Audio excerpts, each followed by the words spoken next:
Hi అండి. Welcome to అరుణమాదని channel. Friends చూస్తున్నారు కదా, ఈరోజు అయితే నేను ఇంట్లోనే స్టార్చ్ ఎలా తయారు చేసుకోవాలో అయితే నేను చూపించబోతున్నాను. మనం అన్నంలో రెగ్యులర్గా పోసుకునే వాటర్ కన్నా కూడా 1 లీటర్ వాటర్ ఎక్కువ పోసుకుంటే మనకి అందులోంచి గంజి అయితే వస్తుందనమాట.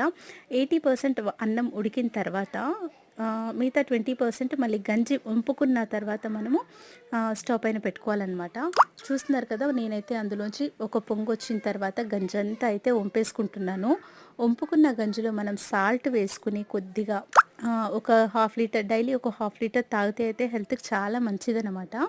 అలాగే మన బట్టలకు కావాల్సిన స్టార్చ్ కూడా మనం ఇంట్లోనే తయారు చేసుకోవచ్చు. బయట రెడీమేడ్గా కొనుక్కునే పని లేదు. ఇందులోనే ఒక జగ్ వాటర్ పోసేసుకుని కాటన్ బట్టలకి పెట్టుకుంటే చాలా బాగుంటుంది.